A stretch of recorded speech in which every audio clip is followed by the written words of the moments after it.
Assalamualaikum warahmatullahi wabarakatuh. Para sederek sedulur ingkang minulya yang ada di WA Gram Jatim, yang bisa dikatakan banyak sekali petinggi-petinggi di negara ini yang tergabung di dalam WA ini. Barusan saya Kolonel PPIR Rihananto Baroto menyampaikan suatu video kampanye berbahasa Mandarin. Ini tuh bisa ditanggapi serius. Baru kali ini selama pemilu di Indonesia ada petunjuk-petunjuk ataupun brosur-brosur, termasuk sekarang ini video yang berbahasa bukan bahasa Indonesia, yaitu bahasa Mandarin. Pertanyaannya, untuk apa? Yang ikut pemilihan di Indonesia itu kan harusnya warga negara Indonesia. Kalau disebut warga negara Indonesia, berarti kewajiban dia harus bisa berbahasa Indonesia. Nah, ini kok ada petunjuk kampanye berbahasa Mandarin. Berarti benar kan bahwa Jokowi mendatangkan jutaan TKA ke Indonesia untuk memperkuat suaranya. Terus ini mau dibiarkan? Bapak-bapak sekalian yang ada di grup sini yang saya lihat adalah cukup orang-orang terpandang dan sebagainya, mau diam saja? Mau kita biarkan hal-hal seperti ini? Apakah kita tidak keinginan untuk memprotes secara baik-baik, secara hukum, melalui prosedur yang ada ke KPU, ke Bawaslu? Dan ini harusnya di-delete, dianulir. Tidak ada ceritanya warga negara itu tidak bisa berbahasa Indonesia. Ya ini berarti ya itu yang di pabrik-pabrik yang seluruh Indonesia sebagainya itu mereka dilibatkan untuk nyoblos. Ya, kalau ini dibiarkan saya kira sama seperti tim-tim kita membiarkan waktu itu PBB untuk mengambil alih Timur Timur. Kalau sudah begini mah ngapain kita grup-grup Prabowo kampanye sebagainya capek-capek, tapi kalau hal-hal seperti ini kita biarkan. Ya. Kecurangan demi kecurangan itu jangan dibiarkan. Monggo di grup ini yang notabene adalah banyak orang-orang yang cukup berpandang dan masih berpengaruh di elit politik tingkat atas, monggo didiskusikan dan bentuk suatu tim untuk memprotes. Dan harus dilarang itu petunjuk-petunjuk pemilu berbahasa asing. Wong ini untuk warga negara Indonesia kok ada petunjuk-petunjuk cara-cara nyoblos dan mereka berbahasa asing. Dan ini sudah jelas. Jokowi melakukan kecurangan dengan menggunakan tenaga kerja asing Cina yang sebenarnya KTP-nya itu KTP sementara, KTP dadaan untuk mereka bisa seolah-olah sah ikut pemilu. Bisa jadi kalau mereka menang dan ternyata Ahok dan Haritanu menang, bisa jadi dari Cina sana di drop presiden dan wakil presiden yang tidak bisa berbahasa Indonesia. Ya kalau syaratnya mereka menang mau apa? Ya, bisa saja. Namanya skenario yang sekarang ini kelihatannya sak mau gue, seadanya dan apa saja mereka lakukan. Nah ini mohon nyun sewu, saya agak keras suara saya, ya karena ini menyangkut nasib bangsa Indonesia, nasib anak cucu kita. Kita-kitanya ini yang boleh dikatakan sudah berumur, atau kata orang Betawi sudah bau tanah. Kita memiliki tanggung jawab untuk menjaga jangan sampai anak cucu kita jadi jongosnya mereka. Ini sudah tanda-tanda sudah jelas ini. Dan saya yakin Jokowi bukan orang Indonesia, dia keturunan. Karena kalau dia adalah orang Indonesia asli, nggak mungkin melakukan langkah-langkah seperti ini. Itu saja dari saya, Kolonel PPIR Rihananto Baroto, dari penugasan di Temanggung, tim aksi politik di Temanggung. Matur nuwun, wassalamualaikum warahmatullahi wabarakatuh.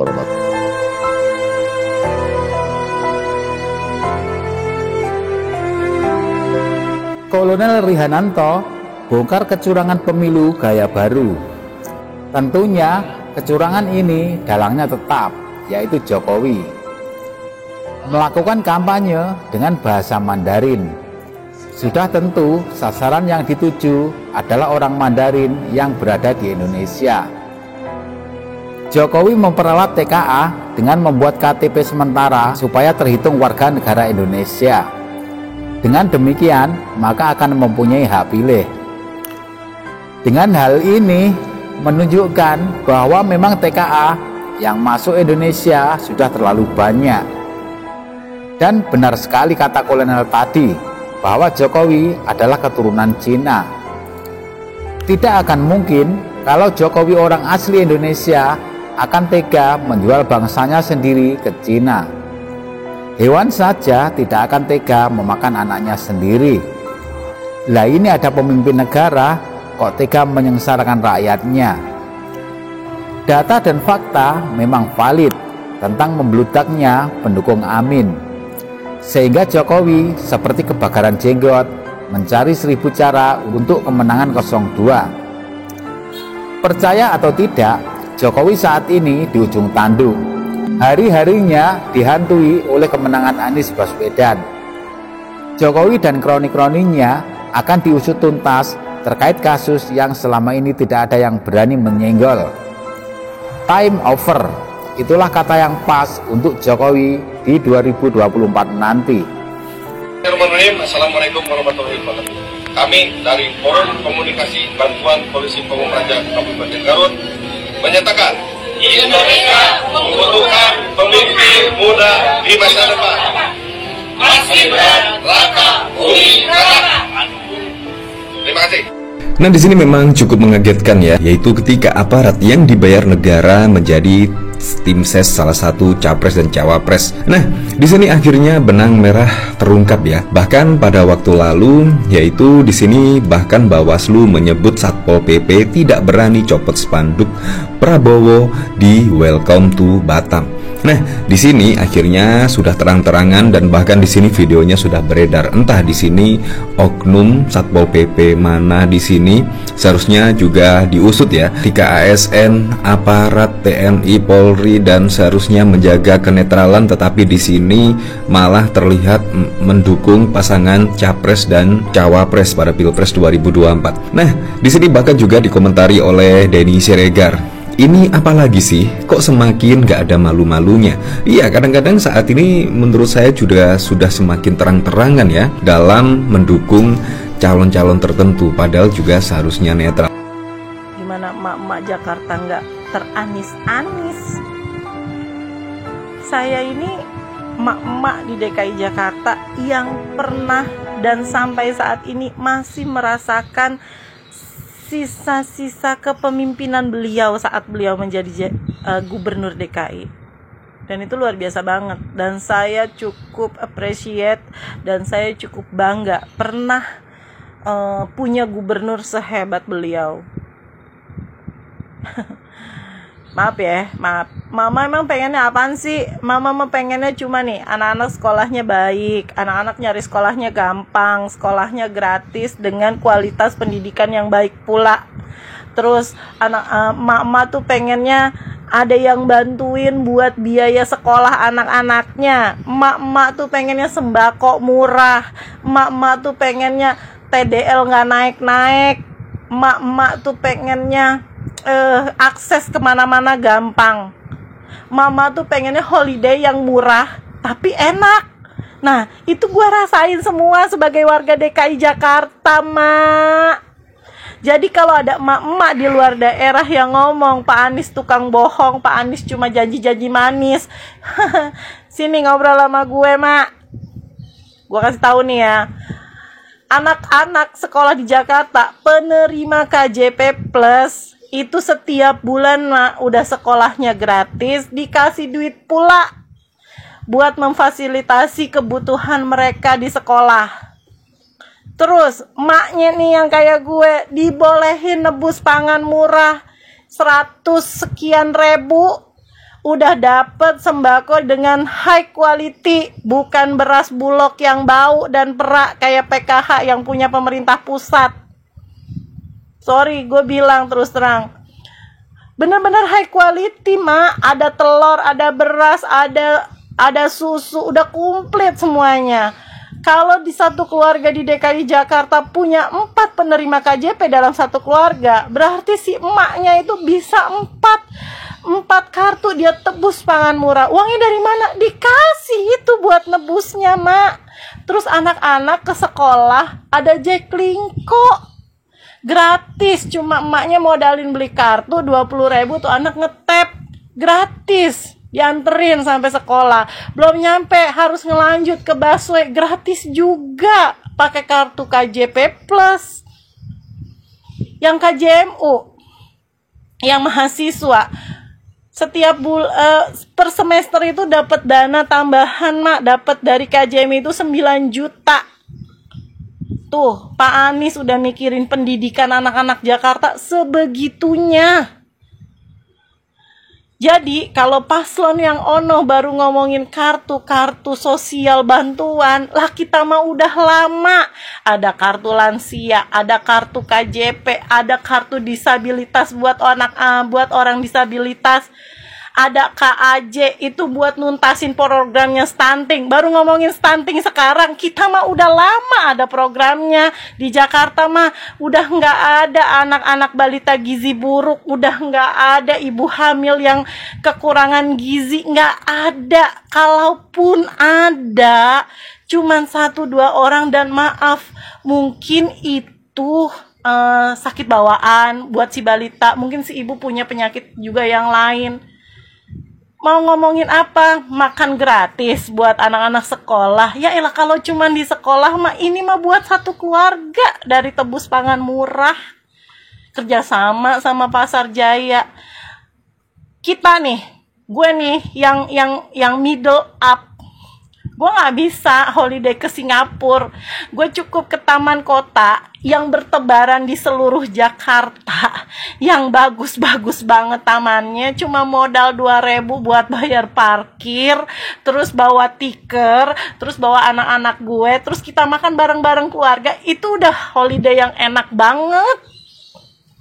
Sampai tuh warga luar DKI juga pada numpang di taman kotanya Jakarta. Seriusan. Mau ngapa? Mau ngomongin apa? Mau ngejelekin apa tentang Pak Anies? Ngobrolnya sama emak-emak Jakarta yang tahu bener kondisinya Jakarta.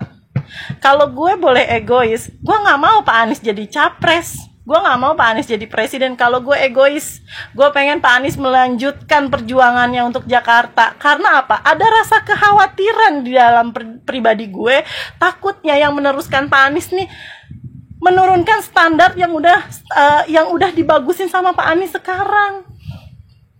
Tapi gue gak boleh egois. Gue pengen rakyat Indonesia seluruhnya ngerasain nih kepemimpinannya yang berhasil di Jakarta. Biar orang seluruh Indonesia ngerasain juga apa yang gue rasain. Sekolah enak,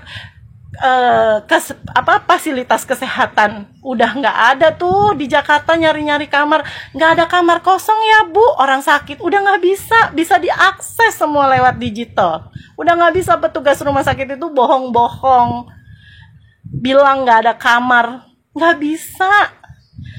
Mana pelayanan di Jakarta yang ribet? Udah nggak ada yang ribet. Mau bikin apa sih? Bikin akte kelahiran 2 hari juga jadi. Kalau syarat-syarat lu lengkap, hari itu juga jadi sama PTSP. Udah 1 pintu di kelurahan. Gue pernah ngurus salah satu dokumen di Bogor. Itu Masya Allah, gue sampai 3 kali bolak-balik. Jadi, gue bingung. Kalau ada yang ngomong, terus nih yang ngomong emak-emak gitu. Gue lihat orang luar Jakarta. Lu tahu apa tentang Jakarta?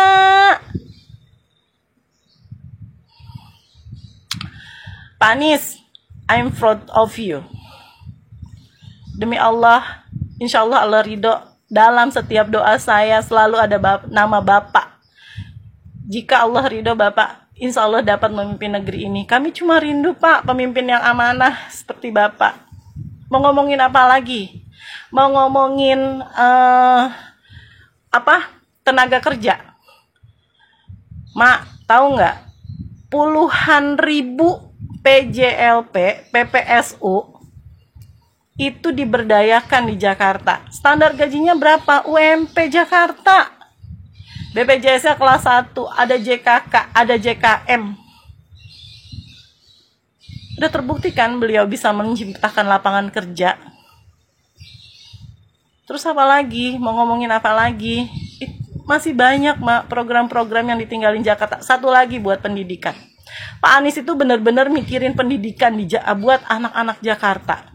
Sekarang itu di Jakarta ada PPDB bersama. Itu buat penerima KJP Plus. Karena memang kita tahu kalau SMA dan SMK, sekolah SMA dan SMK di Jakarta itu kurang. Diadain PPDB bersama. Anak-anak penerima KJP Plus bisa ngikutin PPDB bersama dengan sekolah di swasta, tapi gratis selama 3 tahun tanpa mengeluarkan biaya apapun. Apa nggak keren kayak gitu? Ada di kota lain kayak gitu. Nah, gue heran. Beliau tuh dibully, nggak bisa ngomong, nggak bisa kerja. Kata siapa? Gue warga Jakarta, Mak. Gue ngerasain sampai beliau sudah tidak menjadi gubernur gue masih ngerasain manfaatnya. Gue sorry to say, ini maaf, gue sampai kangen itu ngelihat berita di sosial media, gambar-gambar rumah di Jatinegara yang banjirnya berhari-hari sampai seatap rumah. Dari udah 3-4 tahun kesini udah nggak pernah gue lihat gambar itu, karena banjir yang lewat itu cuman air yang lewat itu cuman air lewat. Gue sampai belibet nih ngomong, cuman air lewat, hujannya reda, semua masuk ke saluran air. Ingat nggak sih? Jatinegara, mana orang Jatinegara? Sekarang udah nggak ngerasain kan banjir atas sampai setinggi genteng? Enggak kan, Mak? Udah deh, please. Belum lagi lu mau foto-foto keren kayak di Singapura gitu. Datang aja ke HI, ke Bundaran HI, lu selfie di situ. Jakarta tuh banyak perubahan, cuy. Dan gue pribadi, gue pengen Indonesia pun banyak mengalami perubahan. Pak Anies, insya Allah meridhoi. Amin ya robbal alamin. I'm proud of you.